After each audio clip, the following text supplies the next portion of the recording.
best and most flames-friendly coffee comes from Ironclad Coffee Roasters. Ironclad roasts and serves up their beautiful beans at 2 cafes in Richmond, but you can enjoy their crafted roasted specialty beans from anywhere in the country by visiting www.ironcladcoffee.com. Place your order there and it'll be roasted to your order and shipped out directly to your doorstep. Whenever you find yourself in the Commonwealth, pay them a visit at their 2 cafes in the Richmond area. Ironclad's owners, the O'Rourke family, are proud Flames Club members and are pleased to sponsor these podcasts by Sea Red. Hop on over to their website at www.ironcladcoffee.com now to get Virginia's best specialty coffee headed your way.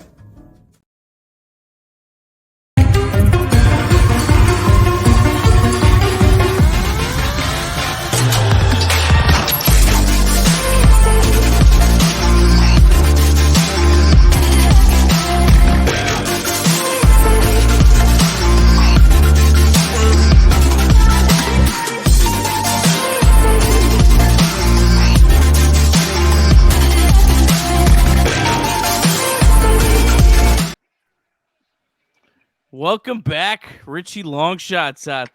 We had you in pre-recorded video form last week, but good to have you back in the flesh with us. It's great to be back. Last week I wasn't sure if I was gonna make it, and I wasn't gonna make it, so it all worked out. So I had to jump into the studio, get the headphones out, and put a little something together. So it ended up being a decent week. I don't want to bury the lead. I was worried. It was going to be my built-in excuse. You always need a built-in excuse. And I went, if I tank this week, I'm just going to chalk it up to not being on the podcast. So I was a little worried going into Saturday. I'm not going to lie. I think I was like 3-4 going into the final week. And then we had a good day on Saturday, which was yesterday. And I went, all right, we're back above 500. The train keeps rolling, and just ride that momentum week to week. And if I keep looking up, it's because there's a football game on or something. So that would be the reason behind that. They still play football, huh? Interesting. All right. Yeah, I had a bad week. 4-7. We all had a bad week, except for you. Stunning. Let's see what we got cooking this week. All right. I love this game. Big Monday. Kansas at Baylor. Have you seen the real line for this? Yeah, when I looked this morning, it was 3.5. Baylor? Yeah, -3.5. Everyone fading Kansas after that abysmal performance on Saturday against TCU. I wanted to go Kansas just because I wanted that, like, they're gonna come back fired up from that, but I'm just like, Baylor only laying 2 at home, or only 2 at home. It's just not too much. Kansas, obviously, they lost to K-State last week. I think it was last Tuesday. We had that game on the sheet. Lost to TCU.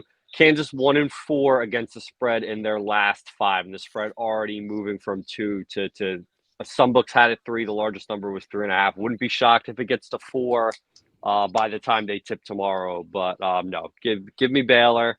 I like what I've seen from Baylor, Kansas. It's that national championship hangover. We've seen it. Carolina getting to the national championship, kind of underperforming. Kansas is getting into that realm. So, plus they got the look ahead against Kentucky.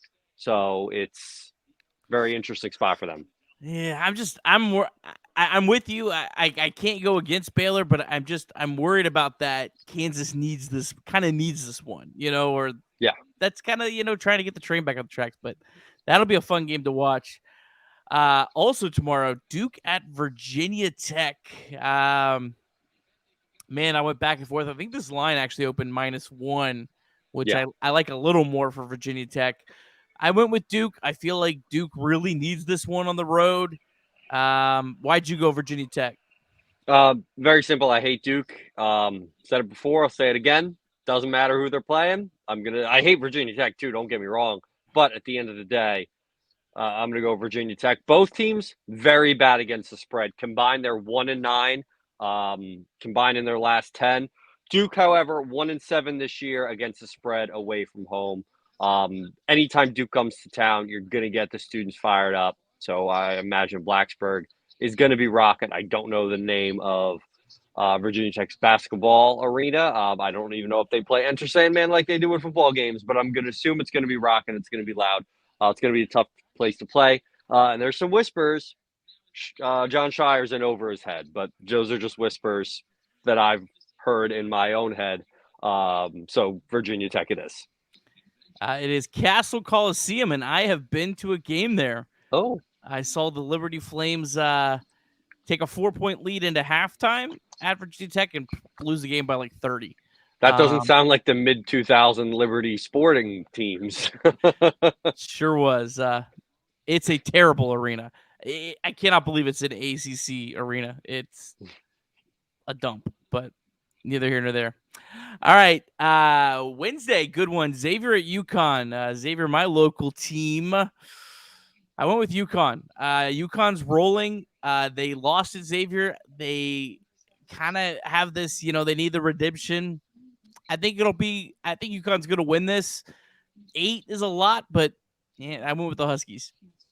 I think it's a lot of points. UConn's kind of tailed off a little bit. Were they top 5 at any point this year? They were up two, there. They were 2. Yeah, they were 2.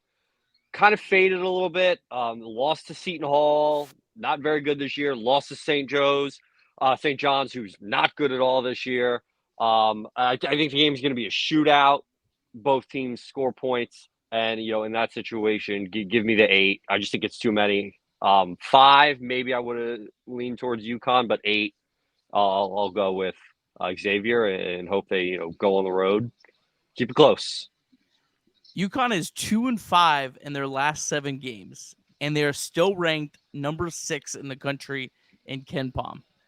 Yeah, I think in college basketball right now we have like 2 or 3 teams that are really, really good, and then from like 5 to 25, it's just anything can happen. There's a lot of parity this year. Number 1 Houston lost at home today to 113 Temple. Yeah, and say Temple's bad. Did you see what Temple tweeted after the game? I did not. No, one was probably for you. A warning for their students to stay inside because there's crime all around that campus. It said that one was for you, Phillies, which I thought was funny. That's pretty good. Yeah, I mean, in Tennessee, they're ranked number 2 in KenPom. They got waxed by Kentucky. Yeah. They got waxed by Colorado on a neutral. It's going to be I feel like we say this almost every year, but I do feel like it's going to be a really fun tournament because I don't know. I don't think there's like a true number 1. I thought Houston, but losing home to Temple, it's really going to make me question a lot of things. No, I agree. And everyone, not to go on a tangent, but everyone was bashing NIL and the transfer portal. But I truly believe that stuff like this allows for parity, allows for players to get opportunities to play elsewhere and to go to places they might not normally have gone to. I mean, look at TCU going on a run this year in college football. Look at, just the upsets we've had this year so far in college basketball. Gonzaga just lost at home for the first time in forever. So I think that is a piece of it. I don't think it's perfect. I do think there are some positives, but I think adding parity to college sports is something that will come from it. All right, the next one, Utah State at San Diego State. San Diego State's a really tough environment to play, and Utah State, according to Shot Quality, the number 1 place to get some betting info. Utah State, one of the luckiest teams in the country, so that's why I went with San Diego State. I'd rather be lucky than good. I faded San Diego State 2 weeks ago when we had them. I don't remember who they played, but I went against San Diego State, and it worked out. I think they lost outright. I'd have to look. San Diego State 6-12 this year against the spread, 2-9 at home. Also, don't love this game's at 11 o'clock Eastern Standard Time. That's beautiful. That is, I will be in bed, maybe, but nice late night, like Hawaii football. Just maybe I'll stay up to watch a little bit of this game. But no, going with Utah State because I went against the Aztecs 2 weeks ago. I'm a loyal guy, so we're just going to keep fading them. All right. Some of those spreads were pretty big, though, that they didn't cover. So we'll see if about 5. I hate myself for picking Florida Gulf Coast. They have been my biggest real-life loser. I think Queens is fading faster than FGCU faded. I don't know. I I have no real lean on. I would never bet real money on this game. No, both these teams combined 2-8 against the spread in their last 10. I'm going to be honest. You know how I picked this game? I flipped a coin. Said heads, Florida Gulf Coast, tails, Queens. Flipped it, tails. Queens is the pick. I got nothing. Same boat. This game's I'm the same with I'm wrong on Florida Gulf Coast every time. Doesn't matter the direction. It doesn't matter how. I'm wrong. So it doesn't matter. Didn't matter if I picked Florida Gulf Coast, Queens would win. If I took Queens, Florida Gulf Coast is going to cover. So if you're watching this at home and you are a bettor, take Florida Gulf Coast because I bet Queens. Yeah. The only team I've been able to handicap well has been the Jacksonville Dolphins. 7-0 in real life wagers on them. No idea how. And they've both gone either way. All right, Stetson at Liberty. We were split on this. 11 is a lot. This line just kept creeping up. And Stetson, they're such a good offensive team, but their defense isn't good. And a bad defensive team coming to Liberty Arena. I think the Flames are able to get this up into the double digits. Too many points. Too many points. That's my motto for the week. We all saw yesterday they almost didn't cover the 9 that we had. Some people had 11.5, and someone might have passed up an easy 2 points that would have covered for everyone. But I don't think this Liberty team knows. They don't get the situation.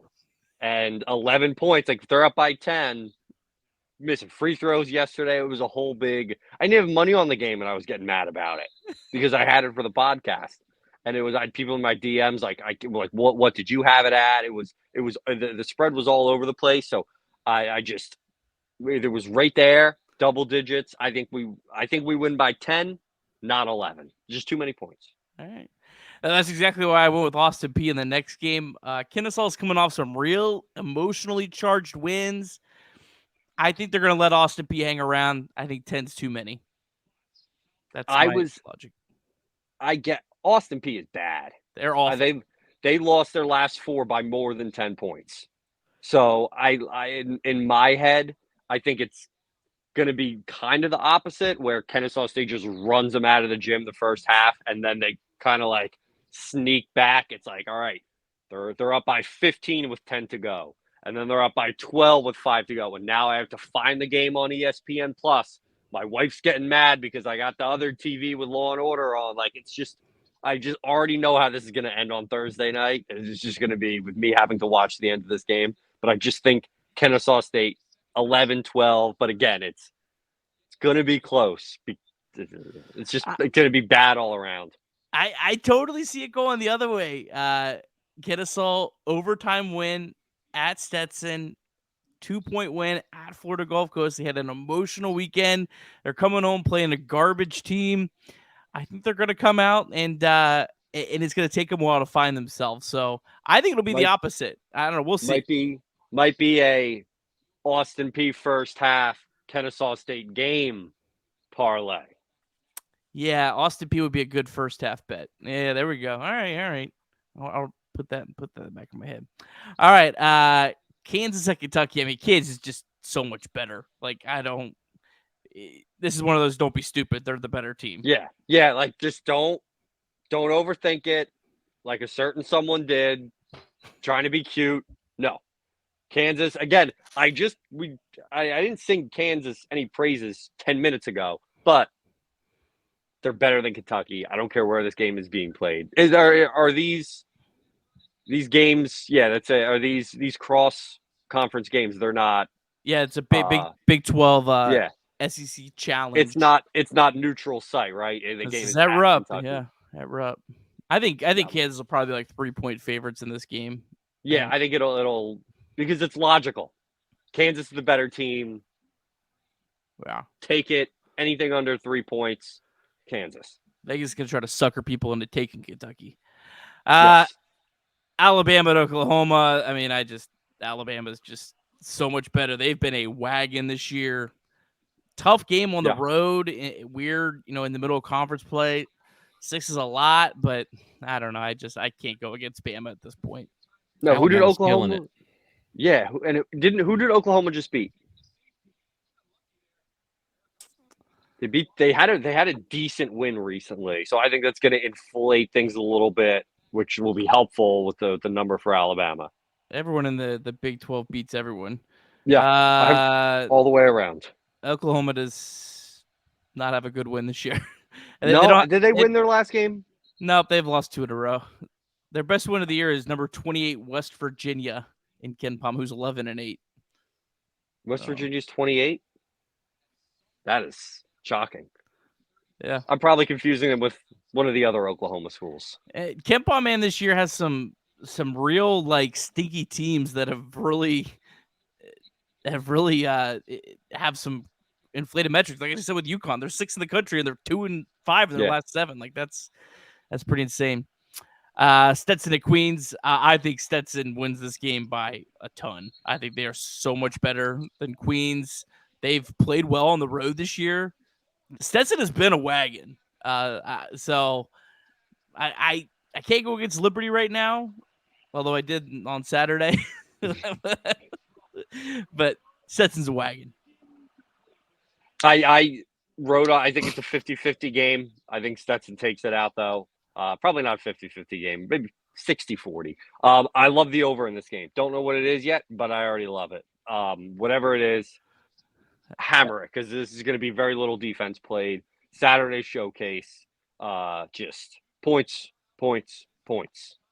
That is a good call. Yes, definitely. This is a good one for the over. All right, and lastly, Florida Gulf Coast at Liberty. Florida Gulf Coast has been a massive disappointment in the ASUN.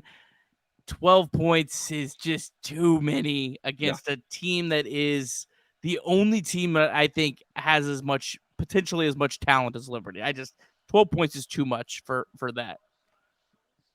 Yeah, so I'm saying everything I said for the Stetson game, copy and paste to Florida Gulf Coast. I just don't know if we'll be at the end of the game foot on the gas, cover the spread type mode. Yeah. All right, well, that wraps it up. Any final thoughts for us as we got a Hail Mary coming up here in the National Football League? Oh, well, glad I could be on live with you all this week. Doc, I enjoyed watching a little bit of the sermon this morning. Got to give us a little bit more of a heads up, and I'll tune in live in real time on next Sunday. I'm a church free agent, so I'm looking for options. So willing to give anything a chance. They're not going to score a touchdown. Let's be real. It's the Cowboys. But no, we're getting into the swing of college basketball season. I would say once we get through that first UNC Duke game, everything kicks off. Everything kicks off even more. So February's coming up, and I'm excited. I'm going down to Liberty Arena Super Bowl weekend. So excited to catch the EKU game. And Nick, you're going down next weekend?